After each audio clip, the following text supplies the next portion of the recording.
കോട്ടയം ആർപ്പൂക്കര പഞ്ചായത്തിലേക്ക് ബഹുജന മാർച്ചും ധർണയും സംഘടിപ്പിച്ച് LDF. പഞ്ചായത്തിലെ വികസന മുരടിപ്പിലും ഭരണസമിതിയുടെ കെടുകാര്യസ്ഥതയിലും പ്രതിഷേധിച്ചായിരുന്നു സമരം. കോട്ടയം മെഡിക്കൽ കോളേജ് ഉൾപ്പെടുന്ന പ്രധാന പഞ്ചായത്താണ് ആർപ്പൂക്കര. എന്നാൽ ഭരണകെടുകാര്യസ്ഥതയും അഴിമതിയും മൂലം വികസന മുരടിപ്പിലാണ് പഞ്ചായത്ത്.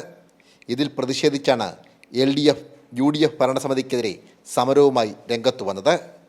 നേരത്തെ വിഷയമുയർത്തി LDF പഞ്ചായത്തിൽ കാൽനട ജാഥയും സംഘടിപ്പിച്ചിരുന്നു. ഇതിൻ്റെ പിന്നാലെയാണ് പഞ്ചായത്തിലേക്ക് ബഹുജന മാർച്ചും ധർണയും സംഘടിപ്പിച്ചത്. സമരം CPIM കോട്ടയം ജില്ലാ സെക്രട്ടേറിയറ്റ് അംഗം KM വേണുഗോപാൽ ഉദ്ഘാടനം ചെയ്തു. ആർപ്പൂക്കരയുടെ ജനങ്ങളുടെ പ്രതിഷേധമാണ് ഈ മാർച്ചിലൂടെ ഇവിടെ പ്രകടമാകുന്നത്.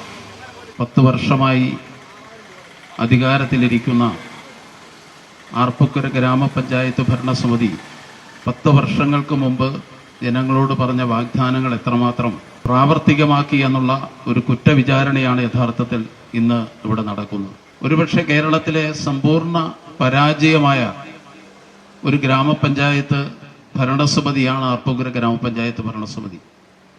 വിവിധ മേഖലകളിലുള്ള കഴിഞ്ഞ 10 വർഷക്കാലത്തെയും ഈ 5 വർഷക്കാലത്തെയും ഗ്രാമപഞ്ചായത്ത് ഭരണം പരിശോധിക്കുന്ന ഏതൊരാൾക്കും ബോധ്യപ്പെടുന്ന ഒരു കാര്യം, സമ്പൂർണ്ണ പരാജയമായ ഒരു ഭരണസമിതിയായിരുന്നു കഴിഞ്ഞ 10 വർഷവും ഇവിടെ അധികാരത്തിലിരുന്നത്. LDF ആർപ്പൂക്കര പഞ്ചായത്ത് കമ്മിറ്റിയുടെ നേതൃത്വത്തിലായിരുന്നു സമരം. വരും ദിവസങ്ങളിൽ സമരം കൂടുതൽ ശക്തമാക്കുവാനാണ് LDF തീരുമാനം. സനോജ് സുരേന്ദ്രൻ, കൈരളി ന്യൂസ്, കോട്ടയം.